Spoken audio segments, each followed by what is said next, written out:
So guys आज की इस वीडियो में मैं आप लोग के साथ 7 स्टेप इम्प्रूवमेंट कोर्स शेयर कर रही हूँ। ये एकेडमिक राइटिंग टास्क 1 के लिए। वैसे मैंने step 1, step 2, step 3, 4 4 step 5th भी मैंने आप लोगों के साथ शेयर कर दिया था। सो जस्ट आप इसका ओवरलुक ले लीजिए। ये आपको बताना ज़्यादा ज़रूरी है बिकॉज कुछ न्यू स्टूडेंट हो सकते हैं जिन्होंने नहीं देखे वो वीडियो। सो जस्ट देखिए, सब्जेक्ट यूज करना है। सब्जेक्ट अगर वर्ब और एडवर्ब यूज करनी है और period of time sentence formation के लिए यूज करना है। आपको पता है ना, सेंटेंस आपको डिफरेंट बनाने होते हैं। तो ये कुछ सेंटेंस फॉर्मेशन इस तरह की जो सेपरेट वीडियोस पे भी आने वाला है, बट अभी के लिए आप इससे ऑब्जर्व करने की कोशिश कीजिए। अगर आप लोगों को नहीं समझ में आ रहा है तो प्लीज़ मुझे कमेंट कीजिएगा, मैं आप लोगों के साथ डिटेल्ड और सेपरेट वीडियो बनाऊंगी।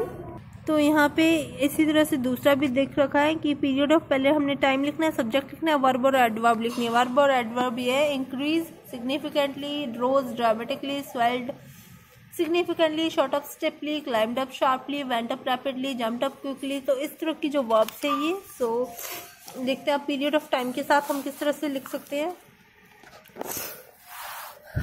So guys, period of time वैसे मुझे ना कोशिश यही रहती है मेरी कि मैं आप लोगों के साथ ज़्यादा से ज़्यादा वीडियोस प्रोवाइड करने की जो है ट्राई करूँ, but physically I am not fit. So अभी मेरे पास इतना टाइम भी नहीं और मैं अभी इतना कर भी नहीं पाऊँगी। सो उसके लिए एक्सट्रीमली सॉरी।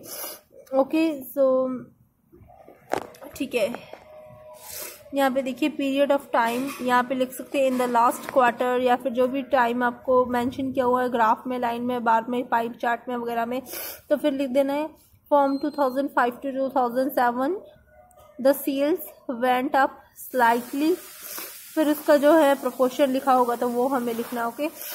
तो गाइज आप देख सकते हैं इसमें भी यही है, भी drop, tremble, decline, fail, reduce, went down. इस तरह से हमें जो डाउनवर्ड के लिए यूज करना है, ये अपवर्ड के लिए यूज करना है। जो ट्रेंड इंक्रीज होता है उनके लिए और ये डिक्रीज होता है उनके लिए।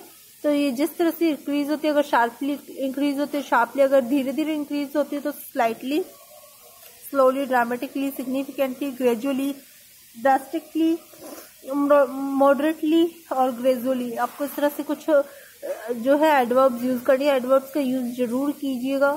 बैंड डिडक्ट नहीं तो आपके बैंड जो कांस्टेंट रहेंगे। ज़्यादा हाई बैंड अचीव करने के लिए एडवर्ब को मस्ट है यूज करना।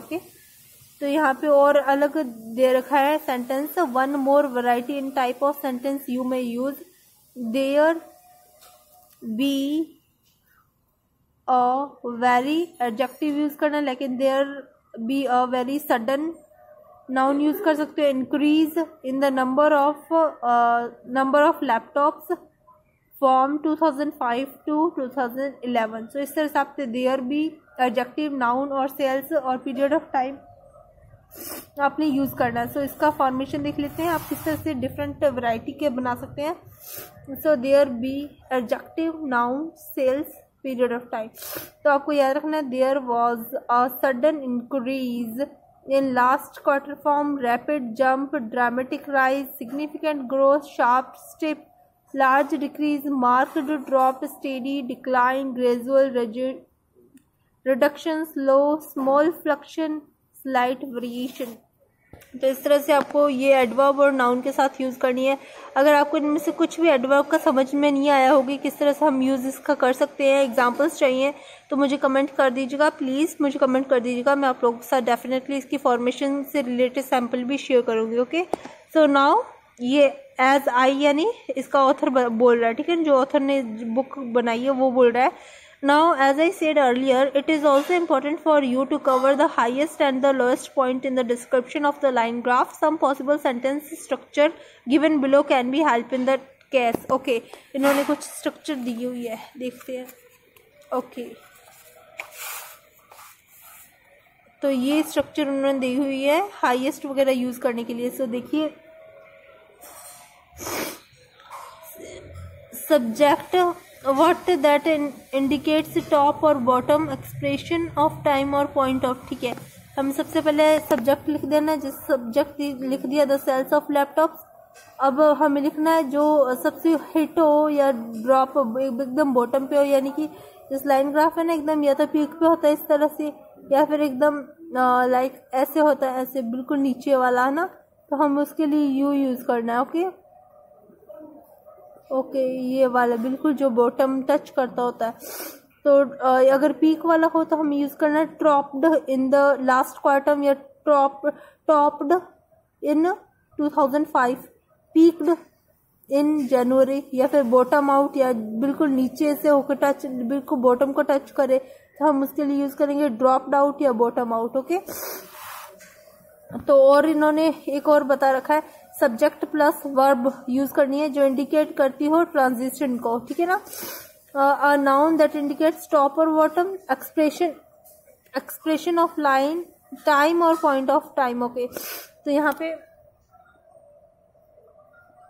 Okay guys, sorry for disturbing, यहाँ पे लिखा हुआ है the sales of laptop reached a peak in last quarter, या फिर the sales of laptops hit a high point, touched a low point, kissed the bottom. Okay, आपको इस तरह से वर्ब्स यूज करने हैं। Now let us see some possible ways to describe bar chart. Bar chart are generally used to show comparison and the following types of sentences help you to describing comparison. One possible structure for the same is, तो यहाँ पे देखिए bar chart के लिए okay, यहाँ पे subject plus main verb, adverb और degree और comparison, friction, the sales of comparison. तो यहाँ पे हमने यूज करना है कि सब्जेक्ट हमने यूज कर दिया, जैसे company has, company A has, या फिर कंपनी या फिर इंटरनेशनल कंपनी हैज नियरली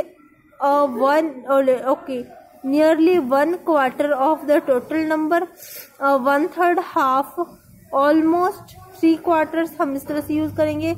या फिर यूज करेंगे company has approximately a quarter as many workers, company has about 3 quarters, just over twice, 3 quarter twice. तो ये गाइस हमें यूज करना है बार चार्ट के लिए, ठीक है। तो ये काफी कॉम्प्लिकेटेड सा अगर आपको स्ट्रक्चर लगता है देन मुझे बताइएगा, मैं आप लोगों के साथ सेकंड इसका स्ट्रक्चर शेयर करूंगी। तो इसका आपको स्क्रीनशॉट लेना है। यहाँ पे भी बहुत इंपॉर्टेंट इन्होंने फॉर्मेशन बताई है, subject plus main verb, adverb और डिग्री और कंपैरिजन।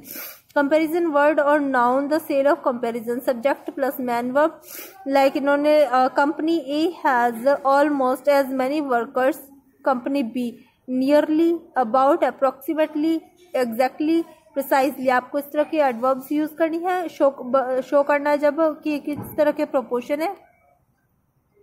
और कंपैरिजन करना हो तो हम इस तरह से नाउन यूज करेंगे, वर्ड यूज करेंगे, as much, profit as, the same, as many, worker as. तो इस तरह से हमें कंपैरिजन के लिए यूज करना है। Okay, now let me show you some ways to describe pie charts. Pie charts किस तरह से डिस्क्राइब कर सकते हैं उसके बारे में इन्होंने बता रखा है। Pie charts are generally used to show Pie charts are generally used to show proportion, percentage, sharing, and if you get more than one pie charts, you are expected to compare proportion, percentage, and sharing. Okay, तो यहाँ पे देखते हैं, next move on करते हैं। Okay, pie charts का देखिए यहाँ पे लिखा हुआ है, some example sentences that can be used in describing pie chart. Some of them may be useful to you in describing bar chart and line graph as well. So guys, I think मैंने line और बार आपको complete करवा दिया। Pie chart next में करवाना चाहिए, because हो सकता है आपको आप टैंगल आउट हो जाए या फिर आपको नहीं समझ में आएगा इतने सारे इकट्ठे। तो मैं आप लोगों के साथ ये नेक्स्ट वीडियो में शेयर करूंगी पाई चार्ट के लिए। टिल देन आप इसकी प्रिपरेशन कीजिए, इस तरह के एडवर्ब्स को यूज करना सीखिए और सेंटेंस फॉर्मेशन बनाना सीखिए। Thank you so much video को एंड तक देखने के लिए। मिलते हैं नेक्स्ट वीडियो में। Okay, bye bye. शेयर कीजिए, सब्सक्राइब कीजिए, ज्यादा से ज्यादा लाइक कीजिए। Thank you so much.